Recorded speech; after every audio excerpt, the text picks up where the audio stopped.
22 जनवरी 2025 छावा का trailer release होता है और पूरी हिंदुस्तान में एक शेर की दहाड़ गूंजती है। हर हर महादेव की घोषणा सुनते ही हाथों पे रोंगटे खड़े होते हैं। फिर चर्चा का विषय बनता है कि छत्रपति संभाजी महाराज की। तो ये ट्रेलर रिलीज होने के बाद मैंने ये मेरे दोस्तों के साथ शेयर किया, उनसे बातें की, तो उनके रिएक्शन में उन्होंने बताया कि ये तो छत्रपति संभाजी महाराज की कहानी है। लेकिन इसको फॉलो अप करते हुए उन्होंने बोला कि यार इनकी कहानी क्या थी।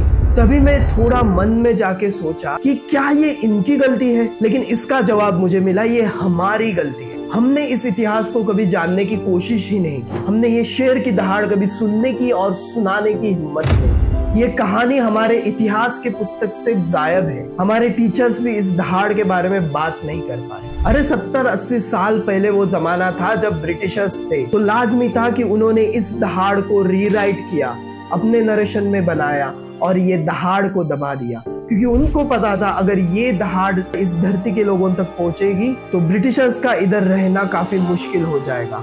तो धर्म के प्रति निष्ठा और उसका रक्षण और साथ ही में हिंदवी स्वराज का सपना आगे लेके जाने वाले छत्रपति संभाजी महाराज की ये कहानी जानना बहुत जरूरी है। तो मेरा ये छोटा सा प्रयास है कि इस वीरता के सागर के छोटे से बूंद के स्वरूप में मैं ये आपको कहानी बता दूंगा। रंग और उसकी सल्तनत को जला के राख कर देंगे।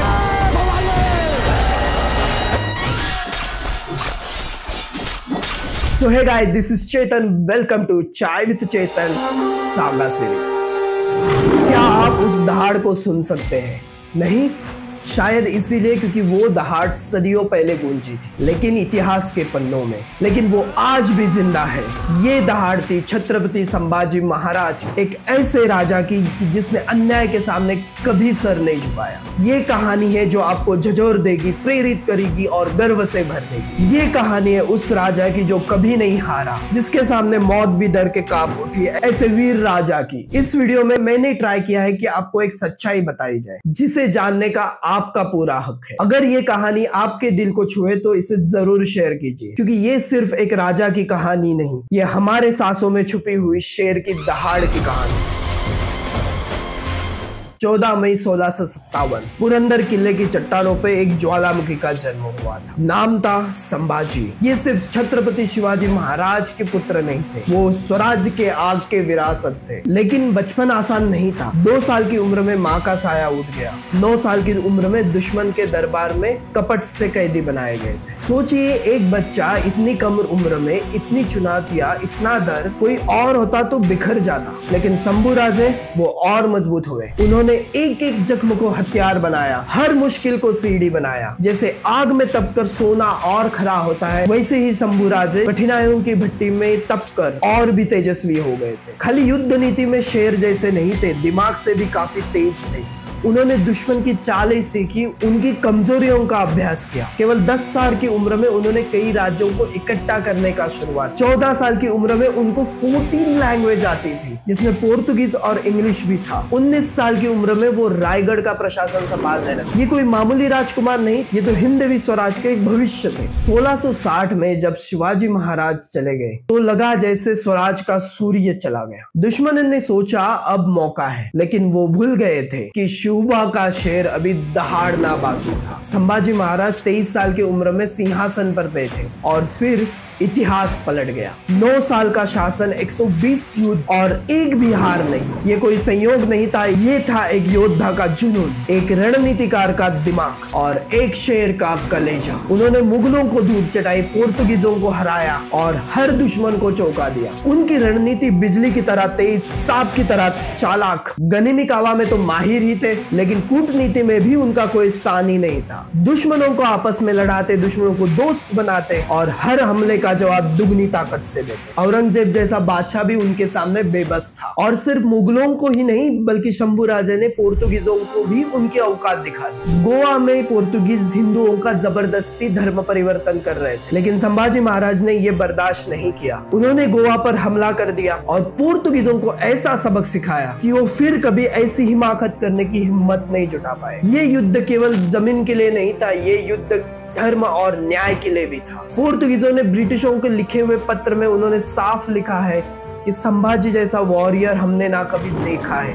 और सिर्फ युद्ध ही नहीं, उन्होंने अपने प्रजा का भी ख्याल रखा। प्रशासन सुधारा, न्याय व्यवस्था मजबूत की और स्वराज्य को एक खुशहाल राज्य बनाया। लोग उन्हें प्यार करते थे, उन पर भरोसा करते थे, क्योंकि वो जानते थे शंभू है तो डरने की बात नहीं। संभाजी महाराज सिर्फ एक योद्धा नहीं थे, वो एक विचारधारा थे। वो हिंदवी स्वराज, धर्म और अपनी संस्कृति के रक्षक थे। उन्होंने औरंगजेब के धर्मांतरण के सपने का चकनाचूर कर दिया था। उन्होंने हिंदवी स्वराज को सिर्फ बचाया नहीं, उसे और मजबूत किया। कला, साहित्य, व्यापार को और बढ़ावा दिया। उनके फैसले सिर्फ महाराष्ट्र तक सीमित नहीं थे, उन्होंने पूरे देश को संदेश दिया, अत्याचार के सामने झुको मत, लड़के उठो। संभाजी महाराज सिर्फ तलवार के धनी नहीं थे, वो कलम के भी माहिर थे। उन्होंने कई भाषाओं में कविता लिखी, ग्रंथ लिखी और ज्ञान को हमेशा सम्मान दिया। वो जानते थे एक मजबूत राज्य सिर्फ सेना से नहीं बनता, बल्कि ज्ञान और संस्कृति से बनता है। लेकिन हर कहानी में एक दुखद मोड़ आता है और संभाजी महाराज की कहानी में भी आता है।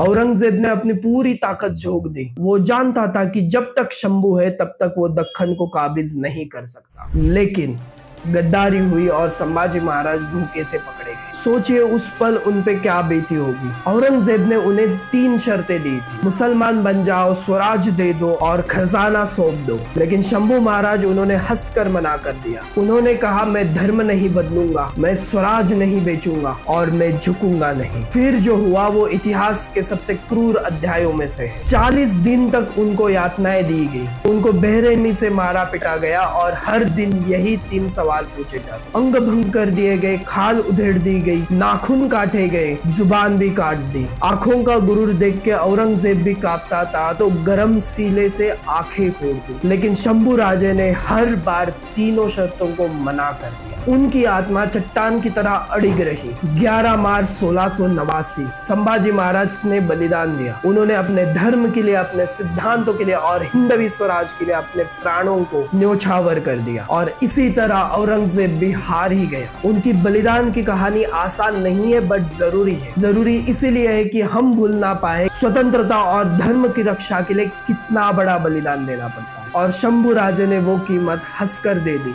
संभाजी महाराज सिर्फ एक नाम नहीं है, वो एक प्रेरणा है। वो साहस का तूफान है, अगिड़ विश्वास की मिसाल है और स्वधर्म के लिए समर्पण की अग्नि है। उनकी कहानी आज भी हमें शिक्षा देती है और खासकर युवाओं को। जब कभी आपको लगे कि आप अकेले हैं, आप पे डर हावी हो रहा है, तो संभाजी महाराज को याद कीजिए। उन्होंने बताया है कि कैसे अकेले भी पूरी दुनिया से लड़ा जा सकता है, कैसे अपने मूल्यों के लिए मर मिटना भी एक जीत होती है। लेकिन ये भी एक कड़वा सच है कि आज के इतिहास की किताबों में शंभू राजे की कहानी दिखाई नहीं देती। हमारे शिक्षक भी स्वयं से आगे बढ़कर ये कहानी नहीं बताते। यहाँ तक कि भारत में भी बहुत से लोग उनकी शौर्य गाथा से अनजान हैं। महाराष्ट्र के मराठी लोग भी कभी कभी इस महान राजा की विरासत को भूल जाते हैं, जिस हिंदवी स्वराज्य के लिए उन्होंने अपना जीवन समर्पित किया। उसी में आज उनकी कहानी अनसुनी रही। लेकिन आज हम जो कुछ भी है, आज हम जो अपने देवी देवताओं की पूजा कर रहे हैं, वो सब शंभू राजे जैसे वीर योद्धाओं के बलिदान का ही नतीजा है। संभाजी महाराज भले ही शारीरिक रूप से हमारे बीच में नहीं है, लेकिन उनकी दहाड़ आज भी गूंज रही है और गूंजती रहनी चाहिए। उनकी दहाड़,